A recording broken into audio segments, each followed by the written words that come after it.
మొన్న మనం మాట్లాడుకున్నటువంటి మాటల్లో గలతీలకు రాసిన పత్రిక 5:22లో ఆత్మ ఫలాలు ఉన్నాయి మన దగ్గర. ఈ ఆత్మ ఫలాల గురించి చెప్పుకొని ఆ రోజు ముగించాము. ఆత్మ ఫలాలలో ఉన్నటువంటి మాటలు ప్రేమ, సంతోషము, సమాధానము, దయాళుత్వము, మంచితనము, విశ్వాసము, ఆశా నిగ్రహం ఇవన్నీ కూడా చెప్పుకున్నప్పుడు ఇక్కడ కూర్చొని వింటున్నటువంటి మనలో అందరికీ వాక్యము రోజు ఏమీ తాకదు. కొంతమంది ఎవరైతే దాని మీద మైండ్ పెడతారో వాళ్ళకి అది తాకుతుంది. వాక్యం మాట్లాడుతున్నప్పుడు ఎవరైతే రిపెంట్ అవ్వాలనుకుంటారో వాళ్ళు దాని గురించి ఆలోచిస్తారు. వాక్యం మాట్లాడుతున్నప్పుడు అమ్మో ఇప్పుడు ఇలా ఉంది వాక్యం, దీనిలో నేను అన్నిటిలో ఫలించలేకపోతున్నాను, అప్పుడు నేను కాల్చివేయబడతానా? నేను కూడా ఒక చెట్టు, నా యొక్క మొదల్లో కూడా ఆ గొడలి ఉంచబడిందా? మరి వీటిలో నేను కొన్నిటిలో ఫలించలేకపోతున్నాను, ఎంత ప్రయత్నం చేసినా నా వల్ల కావట్లేదు అని కొంతమంది అనిపిస్తుంది. వాక్యం వింటున్న వాళ్ళకి ఇలా అనిపించిందా? అనిపించాలి కదా. అసలు నిజంగా వాక్యం వింటున్నట్లయితే, నిజంగా దేవుణ్ణి ప్రేమిస్తున్నట్లయితే, నిజంగా దేవునితో మనం కనెక్ట్ అయి ఉన్నట్లయితే ఖచ్చితంగా అనిపిస్తుంది, అనిపించాలి. అలా నేను ఫలించలేకపోతే మరి నా పరిస్థితి ఏంటి? నేను ఉండాలనుకుంటున్నాను కానీ ఉండలేకపోతున్నాను, చెయ్యాలనుకుంటున్నాను కానీ చేయలేకపోతున్నాను, దేవుడు చెప్పినట్లే బ్రతకాలనుకుంటున్నాను కానీ నా పరిస్థితుల ప్రభావం వల్ల అనేక సందర్భాల్లో నేను వీటిలో ఓడిపోతున్నాను. మరి నా పరిస్థితి ఏంటి? నేను అగ్నిలోనికి వెళ్ళిపోవడమేనా? ఎంత భక్తి చేసి నా పరిస్థితి ఇంత భయంకరంగా అయిపోవడమేనా అనేది ఖచ్చితంగా మనకు ఆలోచన అయితే రావాలి. ఎందుకంటే మరి మనము మనుష్యులం కాబట్టి మాటి మాటికి తప్పిపోయేటువంటి స్వభావాన్ని కలిగి ఉంటాం.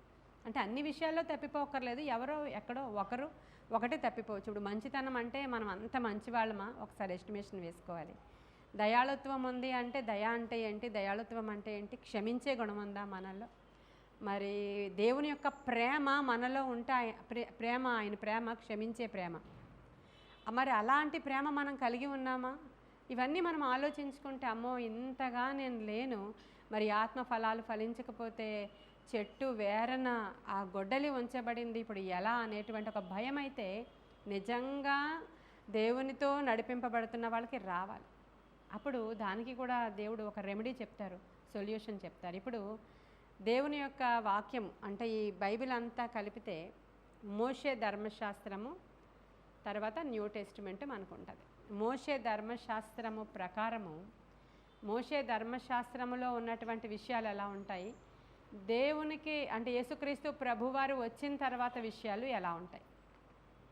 మోషే ధర్మశాస్త్రంలో ఉన్న విషయాలు ఎలా ఉంటాయి అంటే, ఒక పాపి పాపము చేస్తే వెంటనే వాడికి పనిష్మెంట్ రావాలి. ఒక పాపి ఎవరైనా పాపము చేసి వస్తే వాళ్ళని రాళ్లతో కొట్టి చంపాలి.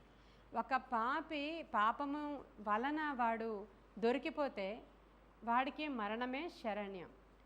వాడు తప్పిదం ఎప్పుడైతే చేస్తాడో వాడు పాపిగా ఎంచబడతాడు. ఇవన్నీ ధర్మశాస్త్రం చెప్తూ ఉంది. యేసుక్రీస్తు ప్రభువారు వచ్చిన తర్వాత ఒక పాపి పాపం చేసి దొరికిపోయింది. అక్కడ దొరికిపోయిన తర్వాత యాక్చువల్గా ధర్మశాస్త్ర ప్రకారం ఆమెను రాళ్లతోనే కొట్టి చంపాలి. అది కరెక్ట్, ఎందుకంటే ఆమె చాలా పెద్ద సిన్ చేసింది, శరీరంతో పాపం చేసింది.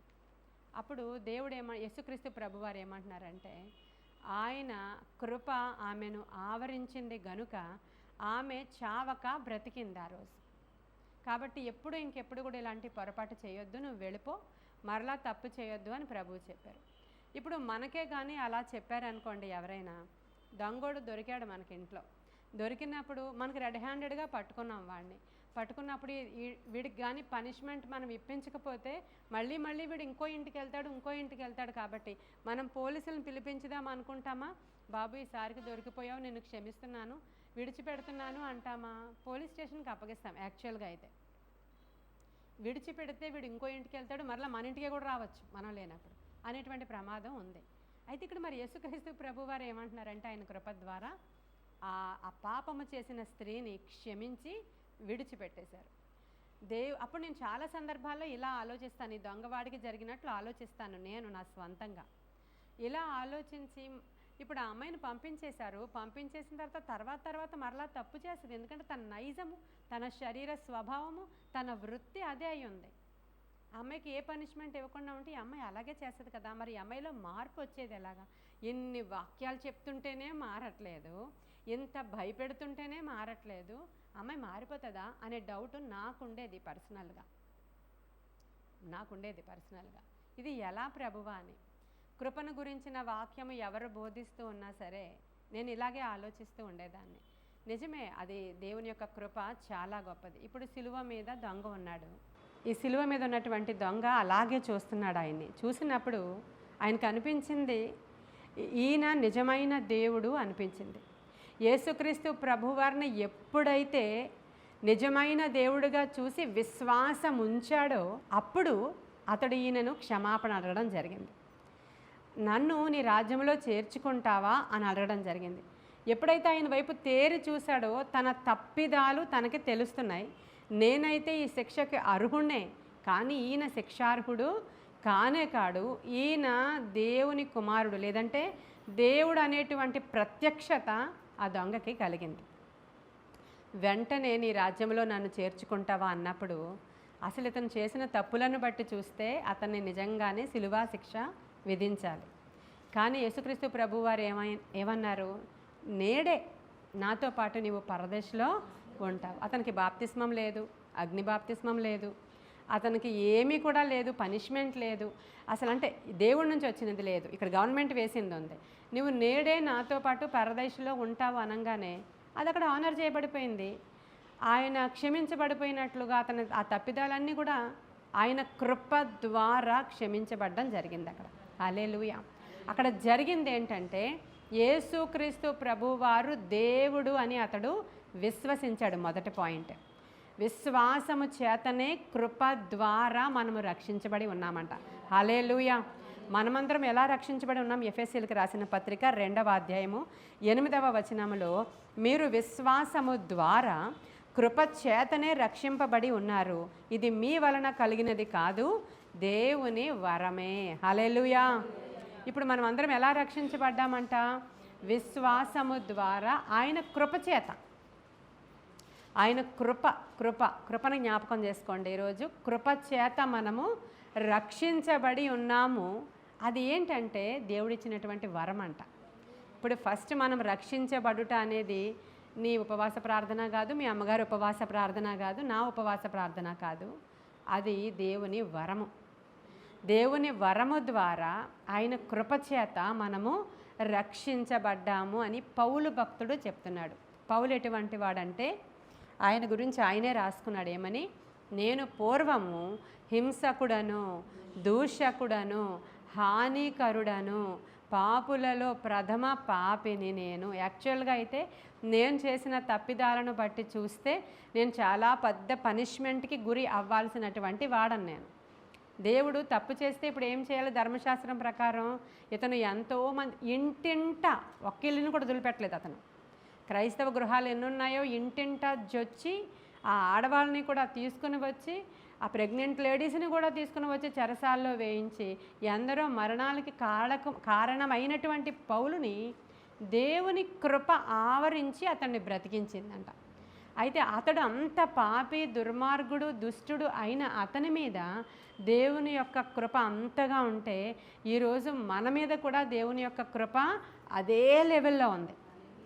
అయితే ఇప్పుడు నేను ఇందాక అన్నట్లు ఆ స్త్రీ వెళ్ళిపోయి మరలా తప్పు చేయదా అని నేను అడుగుతున్నాను కదా. ఆయన కృపకున్న పవర్ తెలియకపోతే మనకు అలాగే అనిపిస్తుంది. నాకు ఆయన కృపలో చాలా పవర్ ఉందని అర్థమవుతుంది మనకి. ఆయన కృప చాలా పవర్ఫుల్. దాన్ని ఏమంటారు? గ్రేస్ అంటారు ఇంగ్లీష్లో.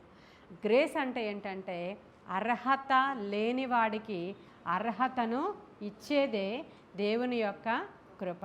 ఇప్పుడు నిన్నటి దినాన మనం మెసేజ్లో మాట్లాడుకున్నట్లు మనకు అసలు అర్హత లేదు. మనము ఇప్పుడు ఆత్మ ఫలాలలో, ఈ ఫలాలలో ఏ ఫలము సరిగా ఫలించే వాళ్ళం మనము కాదు. మనం కూర్చోబెట్టి ఒక ఎగ్జామ్ పెడితే దాంట్లో ఏ ఫలము మనలో లేదు అసలు. యాక్చువల్గా ఉందా? ఏ ఫలము లేదు. ఇప్పుడు ద్రాక్షవల్లిని నేను తీగలు మీరని ఎందుకు చదివించానంటే ఆయనలో మనము అంటు కట్టబడితేనే ఆ కృప మనకు వస్తుంది. ఎప్పుడైతే ఆయన దేవుడని ఆయన యందు విశ్వాసం ఉంచి ఆయన వైపు మనము తేరి చూస్తామో అప్పుడు మనము ఆయనతో, ఇప్పుడు నా యందు మీరు నిలిచి ఉంటేనే మీరు నాలో ఫలించగలరు అని చెప్తున్నాడు ఆయన. మీరు నా యందు స్ట్రైట్గా నిలిచి ఉంటే మీరు నాలో ఫలించగలుగుతారు. అప్పుడు మీరు ఫలిస్తే తీగలు మీలో నుంచి కట్ చేయాల్సిన అవసరత లేదు. ఒకవేళ మీరు ఫలించకపోతేనే తీగలు మీలో నుంచి కట్ చేసి బయట పారవేస్తారు మనుషులు, వాటిని అగ్నిలో వేస్తారు అంటున్నారు. కాబట్టి ఈరోజు మనము ఆయనను వేడుకోవలసింది ఏంటంటే ఆయన కృప కొరకు మనం వేడుకోవాలి. మేము బలహీనులము, మా వల్ల కాదు, మేము ఈ విధముగా చేయలేకపోతున్నాము, ప్రభువా నీ శరణు జొచ్చుతున్నాము, నీ ప్రేమ చెప్పున, నీ కృప చెప్పున నన్ను బ్రతికించి నన్ను విడిపించు అని ఎప్పుడైతే ఆయన కృపాసనము దగ్గరికి మనం వస్తామో ఆయన ఖచ్చితంగా మనల్ని విడిపించడానికి సామర్థ్యము గలవాడు. అయితే ఒకటి, మనము పాపము చేసిన వారమని మనస్సాక్షి మనకి చెప్పాలి, మనం అది ఒప్పుకోవాలి, అప్పుడు ఆయన దగ్గరికి మనము వెళ్ళాలి. ఇదంతా పని జరిగించేవారు పరిశుద్ధాత్ముడు. మనం ఆయన దగ్గరికి వెళ్ళినప్పుడు ఇంకా ధర్మశాస్త్రం అయితే ఏమంటుందంటే నువ్వు అందుకు అర్హత నీకు లేనేలేదు, చాలా పాపాలు చేసావు నీ జీవితంలో, చాలా తప్పిదాలు చేసావు, ఇంకా మళ్ళీ పడిపోయావు, నువ్వు మళ్ళీ పడిపోయావు, ఎన్నిసార్లైనా నీకు బుద్ధి రావట్లేదని చెప్పి ధర్మశాస్త్రం అయితే దానికి వేరే విధమైన పనిష్మెంట్స్ని ఇస్తుంది. మోషే ద్వారా ధర్మశాస్త్రం వచ్చింది. ఆ మాట చూడండి ఒకసారి, యోహాను సువార్త 1వ అధ్యాయము 17వ వచనం. ధర్మశాస్త్రము మోషే ద్వారా అనుగ్రహింపబడెను, కృపయు సత్యమును యేసుక్రీస్తు ద్వారా కలిగెను. హల్లెలూయా. ఇప్పుడు ధర్మశాస్త్రము మోషే ద్వారా అనుగ్రహింపబడింది. ఇప్పుడు ఈ ధర్మశాస్త్రం ఏమంటదంటే బ్రతుకున్న వాడిని కూడా వాడు పాపం చేస్తే చంపండి అంటది. ఇప్పుడు యేసుక్రీస్తు ద్వారా వచ్చిన కృప ఏమంటదంటే చచ్చిన వాడిని బ్రతికించండి అంటది. పాపముల చేతను అపరాధముల చేతను మీరు చచ్చి ఉండగా ఆయన కృప మనల్ని బ్రతికిస్తుందట. హల్లెలూయా. ఇప్పుడు మనము భయముతో కాదు కానీ దేవుని కృపతోనే ఖచ్చితంగా మనం ఆ పాపము నుంచి బయటికి రాగలుగుతాము అనేది న్యూ టెస్టిమెంట్ మనకు చెప్తూ ఉంది, నూతన నిబంధన.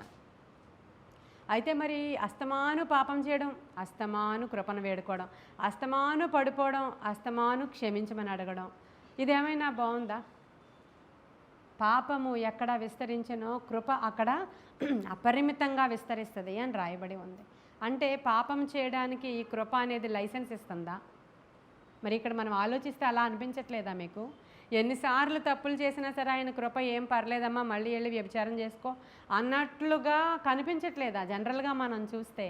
అలాని పాపం చేయడానికి కృప లైసెన్స్ ఇచ్చేది కాదు. కానీ ఎప్పుడైతే నిజమైన దేవుని కృప మనల్ని ఆవరిస్తుందో ఆ కృప చాలా పవర్ఫుల్ అండి. అది ఒకసారి దేవుని యొక్క కనికరము ఆయన కృప మన మీదకి వచ్చింది అనుకోండి, మనమే ఆ పాపాన్ని విడిచిపెట్టేస్తాం అన్నట్టు.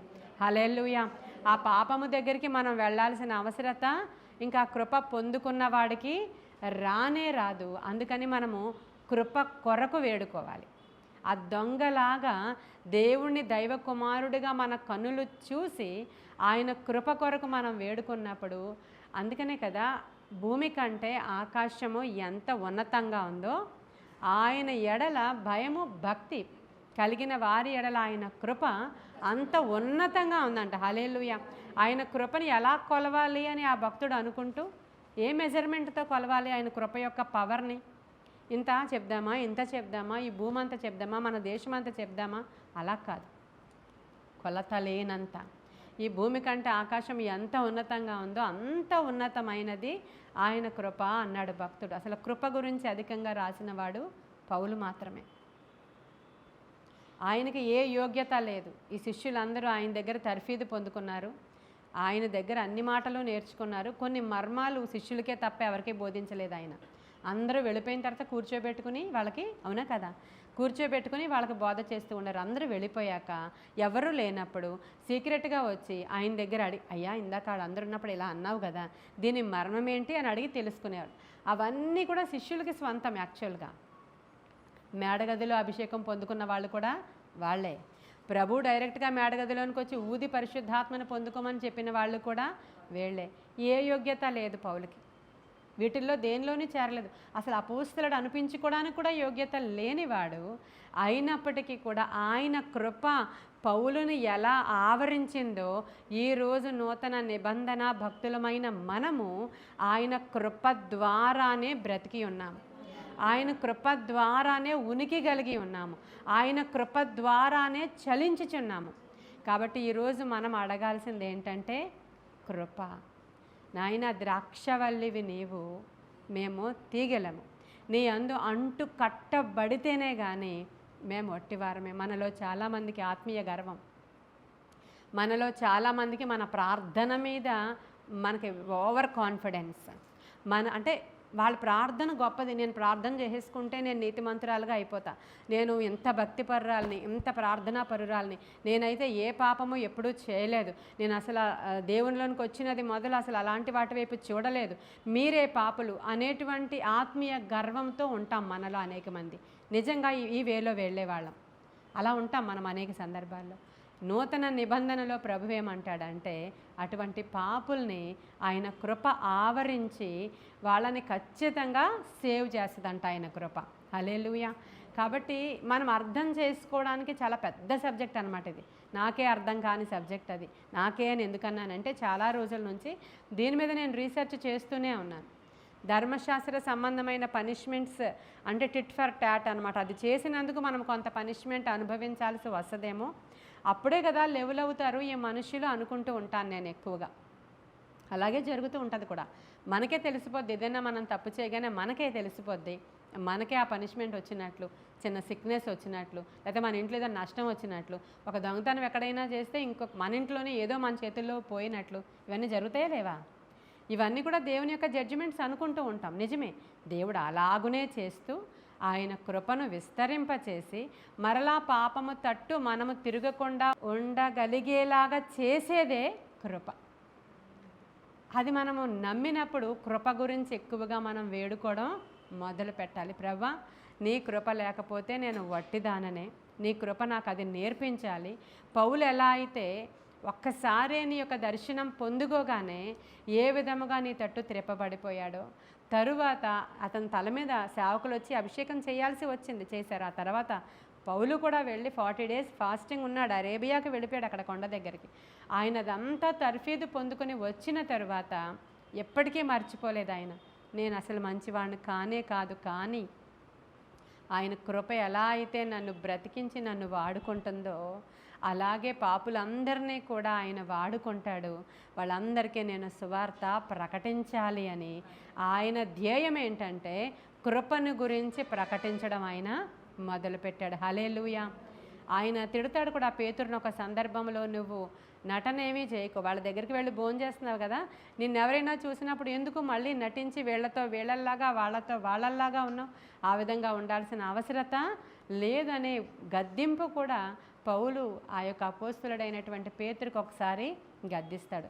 కాబట్టి ఈరోజు నిన్నటి దినాన మనం బాధపడుతూ మనం ఇలా లేము, ప్రభా మా కార్యం జరగదేమో, ప్రభా మళ్ళీ నేను పడిపోయానేమో, మరలా నాకు ఆశీర్వాదం దూరం అయిపోయిందేమో, ప్రభా మరి నేను ఇంకెప్పుడు సర్వైవ్ అవుతాను, దానికంటే నేను చచ్చిపోవడం బెటర్, ఇవి నన్ను విడిచిపెట్టట్లేదు, ఈ కోపము, ఈ అహంకారము, ఈ యొక్క అంటే నోటి మాటల దోషము, నేను చేసేటువంటి ఈ యొక్క నిర్లక్ష్యము, భక్తిహీనత, ఇవన్నీ నన్ను ఈడ్చుకుని పోతాయేమో అని బాధపడకుండా ఈరోజు మనం ఆయన కృపను ఆశ్రయించాలి అని దేవుని వాక్యం సెలవిస్తూ ఉంది.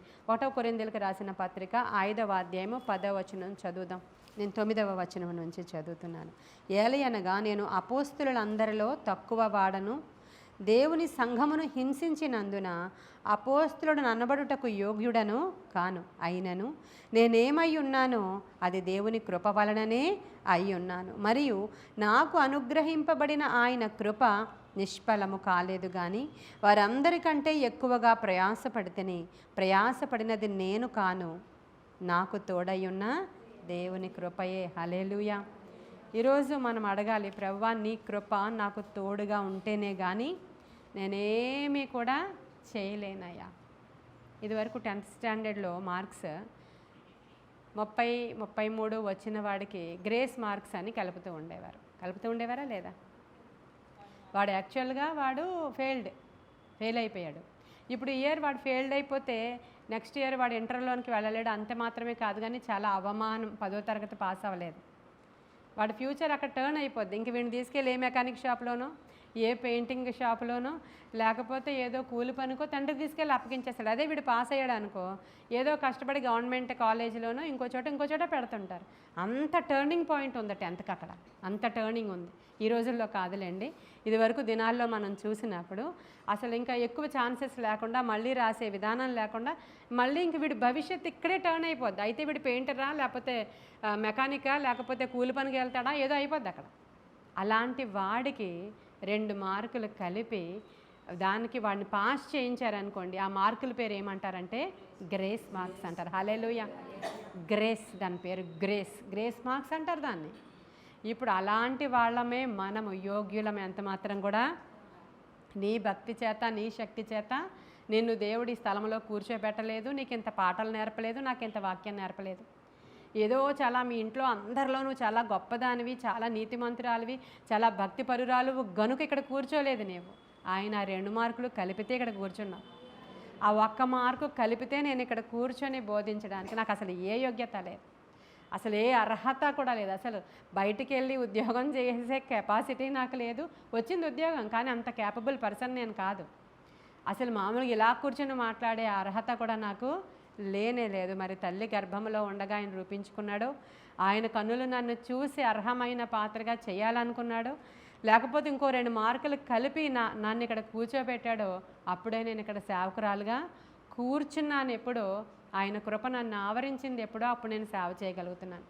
అందరికంటే ఎక్కువగా నేను కష్టపడ్డాను, కానీ జీవించుచున్నది నేను కాదు, ఆయన కృపయే. కష్టపడింది నేను కాదు, ఆయన కృపయే అన్నట్లు సేవ చేస్తున్న దానికి ఆయన కృపే కారణం తప్ప.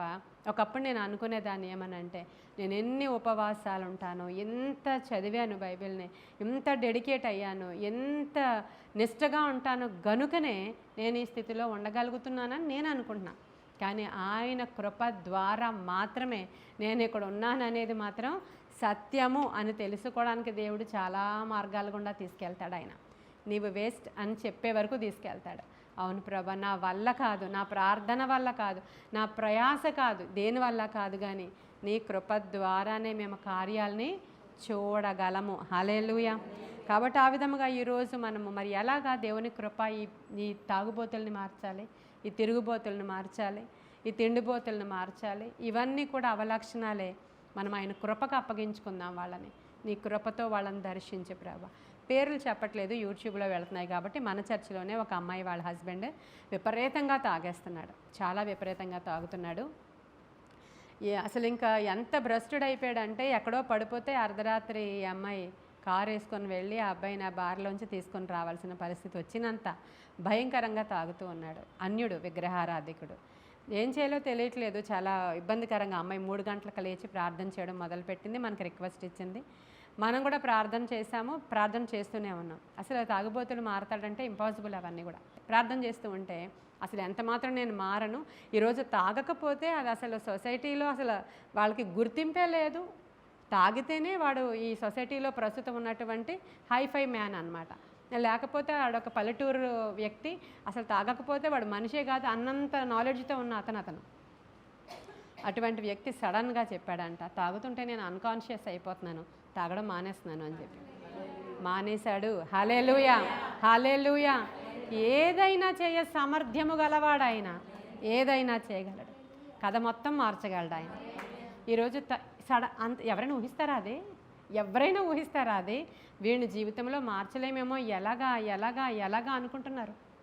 నేను అనుకుంటున్నాను ఎలాగా, అసలు ఎలా మార్చాలని. ఆయన కృప ఆవరించి ఆ వ్యక్తిని దాంట్లో నుంచి ఇలా బయటికి లాగిందని. చిన్న రీజన్, అన్కాన్షియస్ అయిపోతున్నట్లుగా ఉంది నాకు. మరి నిజంగా తాగినోడు అలాగే అవుతాడు. అది పెద్ద రీజన్ ఏముంది? అదే రీజన్ చెప్పి నేను మానేశానని చెప్పి మానేసి 3 నెలల నుంచి తాగట్లేదు. 3 నెలలు ఆగి చెప్తున్నాను మీకు సాక్ష్యం. మళ్ళీ వీళ్ళు నమ్మలేం కదా తాగిపోతాడిని. ఈరోజు తాగడం మానేశాను అంటాడు, వాడు వెళ్ళి మళ్ళీ రేపు పొద్దున సారీ చెప్తాడు. మళ్ళీ రేపు తాగేశాను అంటాడు, లార్డ్ సపర్ తీసుకున్నప్పుడు ఏసైకే సారీ చెప్తాడు. ఏసైకి, నాకు కూడా కాదు, ఏసైకి సారీ చెప్పి, సారీ కొంచెం వాటి మొఖం తిప్పుకొని నేను తీసేసుకుంటున్నాను. అది సంగతులు. కాబట్టి ఈరోజు ఆయన కృప ఆ సాక్ష్యాన్ని కూడా మన సంఘానికి ఇచ్చింది. హల్లెలూయా. అద్భుతాలు చేయవాడు మనతో ఉన్నాడండి.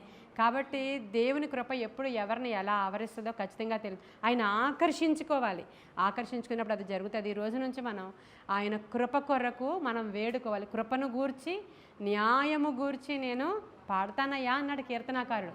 ఎందుకంటే అతడు పాపము చేసినప్పుడు ఆయన కృప ఆవరించి దాంట్లోంచి తీసుకొచ్చినప్పుడు మరలా అతను పడిపోలేదు. ఈరోజు మనము ఆత్మ ఫలాలన్నీ పొందుకోవడానికి మన వల్ల కాదు, కానీ దేవుని కృపను ఆశ్రయిద్దాం. హల్లెలూయా. ఈరోజు మనం ఆశ్రయిస్తే ఖచ్చితంగా విడిపించబడతామని నేను నమ్ముతున్నాను. కొన్ని రోజులు ఆ సాక్ష్యాలు కూడా నాకు కావాలి. నిజమే, ఇంత స్ట్రిక్ట్గా ఉన్నప్పుడు, ఇంత ధర్మశాస్త్రం నిన్ను తిడుతూ తిడుతూ తిడుతూ నిన్ను గద్దిస్తూ నిన్ను వేలు పెట్టి చూపి ఇదిగో నువ్వు ఇలా చేస్తే ఎలా అయిపోతావు, ఇలా చేస్తే ఎలా అయిపోతావు అన్నంత వరకు నేను మారలేకపోయాను పాస్టమ్మ గారు. ఎప్పుడైతే ఆయన కృప నన్ను తాకిందో నేను మారిపోయానని నాకు సాక్ష్యాలు కావాలి. హల్లెలూయా. మరొకసారి ఒక తల్లి హాస్టల్లో ఉన్నటువంటి కుమారుడిని చూడడానికి వెళ్ళిందంట. ఒక పాస్టర్ గారు చెప్పారు ఈ ఎగ్జాంపుల్. వెళ్ళిందంట. వెళ్ళినప్పుడు వాళ్ళ మమ్మీ అక్కడికి వెళ్ళినప్పుడు వాళ్ళ మమ్మీకి చాలా సిగ్గేసిందంట. ఎందుకంటే వాడి యొక్క గదిలో ఆ పోస్టర్స్ అన్నీ కూడా బట్టలు లేని అమ్మాయిలను అంటించుకున్నాడంట. తల్లి అలా ఎక్స్పెక్ట్ చేయలేదు కొడుకుని. వాడికి అది సిగ్గుగా అనిపించట్లేదు. ఇదే లేటెస్ట్ అవి హీరోయిన్స్ బొమ్మలు అవి, ఆ అమ్మకేం తెలుసులే పల్లెటూరుదే అనుకున్నాడు. కానీ ఈమెకి సిగ్గేసింది. ఆ రూమ్లో తల్లికి సిగ్గుతో పాటు విపరీతమైన గుండె బాధ, బరువుతో ఇంటికి వచ్చిందంట. ఆ తల్లి ప్రార్థన చేసింది. నేను ఎలా పెంచాను వాడిని, వాడు అక్కడికి వెళ్ళి ఏంటి ఈ పోస్టర్స్ అన్నీ ఇంటి చుట్టూ గదిలో అంటే వాడికి ఏమాత్రం ఏ ఫీలింగ్ కూడా రాలేదేంటి, నా కొడుకు అసలు అమ్మొచ్చిందనే ఫీలింగ్ కూడా రాలేదేంటి అని చెప్పి ఆవిడ ప్రార్థన చేసి ముళ్ళ కిరీటం పెట్టుకొని రక్తం కారుతున్నటువంటి ప్రభువు యొక్క పెయింటింగ్ కొని దాన్ని ప్యాక్ చేసి వాడు పుట్టినరోజుకి పంపించిందంట. బాబు, ప్రేమతో అమ్మ పంపించిన గిఫ్ట్ ఇది కాదనుకో, నీ రూమ్లో లేవగానే దయచేసి ఇది చూడు నాన్న అని పంపించిందంట. ఇప్పుడు మంచానికి ఎదురుగా పెట్టుకున్నాడు వాడు. లేవగానే చూడాలి, అమ్మ నా గిఫ్ట్ అని పంపించింది కదా, ఏదో ప్రేమ ఉంటుంది కదా అమ్మ మీద. లేవగానే చూశాడంట. చూడగానే ప్రభు కనబడుతున్నారు. పక్కనే ఆ బట్టలు లేని అమ్మాయి కూడా కనబడుతుంది. కాబట్టి ఏం చేసి తెచ్చి ఇక్కడ ఈ పెయింటింగ్ పక్కన ఇది బాగోలేదని ఒక బొమ్మను తీశాడంట. మళ్ళీ మరుసటి రోజు ఈ బొమ్మను కూడా తీసేశాడంట. ఆ తర్వాత ప్రభు ఉన్న గదిలో ఇది పనికిరాట్లేదని దీన్ని కూడా తీశాడు. మొత్తం ఆ గదిలో అన్నీ తీసేశాడంట. ప్రభువు మాత్రమే మిగిలారు. అనుదినము కూడా ఆయన కృప ఆ బిడ్డను రక్షించి నడిపించింది. హల్లెలూయా. అంటే దేవుని యొక్క కృప ఇలా ఉంటుంది అవలేలుగా. గజ దొంగల్ని మారుస్తుంది. అదే మార్చింది కదా ఇక్కడ. ఈ దోషకుడిని మార్చింది, హింసకుడిని మార్చింది, హానికరుని మార్చింది, వ్యసనపరులని మార్చింది. ఇవన్నీ కూడా కాదు కానీ ఆయన కృపతోనే. ఎందుకంటే ఆ కృపకి చాలా పవర్ ఉంది. లేకపోతే ఆ వ్యభిచారి ఎందుకని అలా మానేసి వెళ్ళిపోయింది. ఒక్క మాట చాలునయ్యా యేసయ్యా అని పాడతాం మనం. ఒక్క మాట పనిష్మెంట్ నుంచి ఆ అమ్మాయిని వెళ్ళిపో, నేను కూడా నీకు పనిష్ చేయను అనగానే ఆ కృప ఆ అమ్మాయిని ఆవరించింది. అంతే. తప్పిపోయిన కుమారుడు కూడా అంతే కదా, వచ్చాడు. వాడికి ఎంత కృప అంటే ఈ కృప ఏం చేస్తుందంటే, ఈ పాపం చేసిన వాడు తిరిగి వస్తే ఉంగరం పెట్టి ముద్దు పెట్టుకుంటుంది ఈ కృప. మోషే అయితే రాళ్లతో కొట్టి చంపమన్నాడు. యేసయ్య దగ్గరికి వస్తే ముద్దు పెట్టుకుని ఉంగరం పెట్టి రానా అని చేర్చుకునేది ఆయన కృప. కాబట్టి ఇది అర్థం చేసుకోవాలంటే ఇంకా సరిపోవట్లేదు మైండ్కి. అయినప్పటికీ కూడా ఆయన కృప గొప్పదని ఎంచి ఆయన కృప కొరకు మనం వేడుకోవడానికి అవసరమైన కృప దేవుడు మనకి ఇవ్వాలని ఈ కొన్ని మాటలు దేవుడు మన వెనికిడిలో దీవించునుగాక. ఆమేన్. ప్రార్థన చేసుకుందాం. మహాపరిశుద్ధుడవైన తండ్రి, మహోన్నతుడవైన దేవ, బరువెక్కున మా హృదయాలతో నీవు మాట్లాడినందుకు వందనాలు ప్రభువా. నీ కృప తప్ప వేరే ఏమీ లేదు. నీ కృపే మా బిడ్డల్ని దర్శించాలి. నీ కృపే మా గృహాలలో ఉన్న వ్యసన పరులను దర్శించాలి. నీ కృపే పాపిని నాయన పాపము నుంచి విడిపించేది. నీ కృపతోనే సౌలు ఎలా పౌలుగా మార్చబడ్డాడో, ఈరోజు నాయన వ్యసనాలతో బంధింపబడున్న అనేక మంది మా సంఘములో, ఇతర సంఘాలలో, క్రైస్తవ్యములో ఉన్న యవ్వనస్తులైన బిడ్డల ఎడల నాయన కనికరము చూపమని, ఆ కృపను చూపమని, వారిని లాక్కొని రమ్మని, వారి మీద నీ కనికర దండము చాపమని, నీ కృపే వారి మీద ఆవరించులాగున సహాయము చేయమని మేము వేడుకుంటున్నాం ప్రభా. వారికంటే ముఖ్యముగా ఆత్మ ఫలాలు అయ్యా మరి మా అందరిలో ఫలించాలని మేము ఆశపడుతూ ఈ పరిశుద్ధాత్మ అభిషేకము పొందుకున్న దగ్గర నుంచి మేము దీనిలో నిలవబడి ఉండలేకపోతున్నామే, మాకు కార్యాలు జరగవా అన్న చింతలో కొట్టుమిట్టాడుతున్నా ప్రతి బిడ్డను కూడా దర్శించండి. ఈరోజు అయ్యా నేను ఇంత ప్రార్థన చేస్తున్నా, ఇంత నీతిగా ఉంటున్నా, ఇంత వేడుకుంటున్నా, ఇన్ని తప్పులు ఒప్పుకున్నా, ఎందుకు నాకు ఇంకా జరగట్లేదని ఎందరో ఏడుస్తున్నారు ప్రభువా. దేవా, వారి మీద అపరాధ భావము కాదు కానీ వారి మీద నీ కృప ఆవరించాలి ప్రభువా. నీ కృప వారిని విడిపించాలి ప్రభువా. ఈరోజు నీ కృపే వారిని నాయన అయా నీ ఆత్మ సహాయముతో దగ్గరకు తీసుకుని రావాలి. అనేకులు విడిపించబడి ప్రభువా నీ తట్టు త్రిప్పబడిన వారై దేవా నీవెందుకైతే వచ్చావో ఆయా ఉద్దేశాలు నెరవేర్చబడి పాపి పాపము నుంచి విడిపించబడి నిత్యరాజ్య వారసులు అవడానికి అవసరమైన కృప ఇప్పుడే వారందరి మీదకి దిగి వచ్చేలాగున సహాయం చేయమని నీ కృపగల హస్తానికి మమ్మల్ని మేము అప్పగించుకుంటూ నజరేయుడైన యేసుక్రీస్తు వారి శ్రేష్టమైన నామంలో మా ఈ ప్రార్థన మీ సన్నిధికి సమర్పించి అడిగి వేడుకొని పొందుకొని ఉన్నాము. మా ప్రియ పరలోకపు మా తండ్రి. God bless you.